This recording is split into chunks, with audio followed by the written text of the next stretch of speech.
The topic of this video is how you figure out slightly more complex 16th note rhythms in context.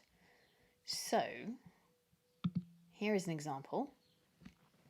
Typically, when you hear a solo on a record that you like, the artist hasn't initially sat down on a piece of paper and started writing it out with a pencil or pen.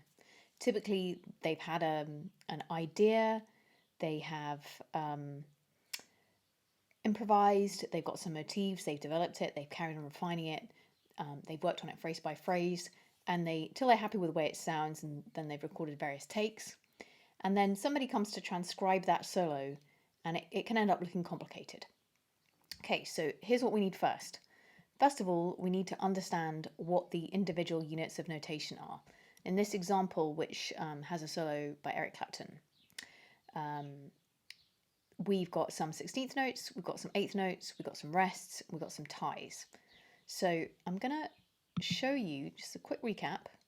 Here we've got 16th notes, rhythm fingers, so each of these is one beat of the different kinds of configurations of 16th notes we could have over one beat. You'll be able to review these in the module that corresponds with this. So you'll be able to, this one is a rhythm word 3, rhythm word 4, rhythm word 5, rhythm word 6, rhythm word 7, rhythm word 8. You'll be able to review those in that module if you're not too familiar with them. So go and do that now. If you look at these and it would take you sort of more than 5 or 6 seconds to figure out what the rhythm for each of those was, you need to, or it's going to help you as a first step to just get slightly more familiar with how those sound. As a little memory jog, we've got alligator, chocolate, 8:30, treble, clef, and then one E and one E and So that's firstly, recap the old 16th note notation. Over here we've got some rests. This rest is worth a quarter note. This rest is worth an 8th note, dotted 8th note, 16th note rest. And here we've got a tie. This simply means that you can hear here we've got a bar line.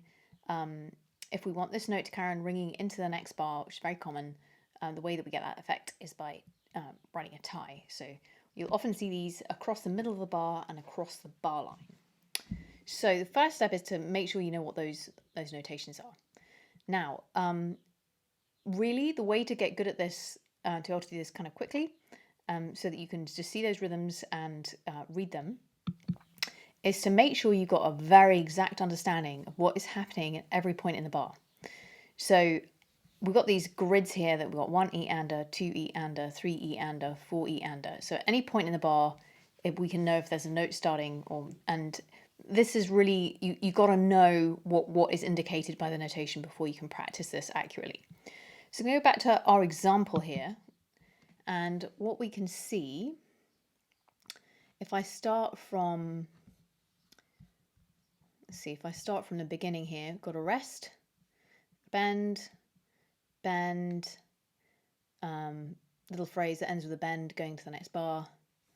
And this is typical of the kind of thing that we're going to get throughout the solo. So let me just scroll down a little bit. Solos from Badge. I'll give you a couple of examples. So if I take this phrase here, what I want to be able to do is I want to be able to look at that and clap it straight away before I try and figure out what the notes are. So that's, if I look at that bar now, I can see that there's rhythm word 5. This is effectively a rhythm word 2 and another rhythm word 2, but they're tied there. And then we've got a rhythm word 3 here. So that's going to be 1 E and 2 and 3 and 4 E and that's kind of your first point of departure. You need to figure out exactly what's happening there. So if I wanted to make sure that I was very clear on this bar, I could go to my grids and I'd do one. I would simply make a little check mark where each note was happening. And then I really understand, okay, so we've got 1 E and 2 E and then this one is silent, 3 and 4 E and okay, so this bend is carrying over the end of the bar a little bit there. So if we carry on and look for some other examples of things that could pose a problem. Okay, so the type of thing that can be confusing is when you've got these bends and they're running into the next beat and they're all kind of connected like this, and that you do have to listen quite closely to the original to get what's happening there. But the essential structure is here we've got a 16th note followed by a dotted 8th note, so that's going to be 1 E and a, and then we've got 2 E and a, and then we've got 3 E and a. Here there is this note here, we're arriving at it by a bend, so we're going 17, 19, 19, and then we're bending up there to get that note. Here we've got a little triplet, 16th note triplet, so it's going to be 1 and triplets. I've got it's when we have 3 in the same amount of time we'd normally have 2. So we've got 3 16th notes in the space that we would normally have 2. So it's ba ba da da da da da da da da da da.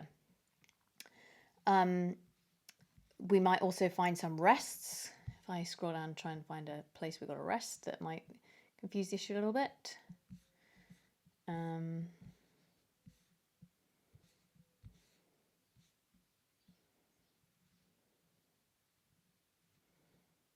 Okay, so here we've got a dotted quarter note rest, so it's going to be 1 and 2 E and 3 and 4 and. Then we've got that tied there for that big note. In this particular example, the most challenging things is going to be making sense of where we've got things like this section where it's sort of not terribly clear where the new beat has got a new note or whether that note is being bent into from the note before. But getting very clear on what is written here first in terms of the actual basic 16th note notation will really help. Take it bar by bar, write it in. You'll find once you've done this a few times, it's going to get a lot easier. So these templates are going to be underneath the video, and you can download them to write those in.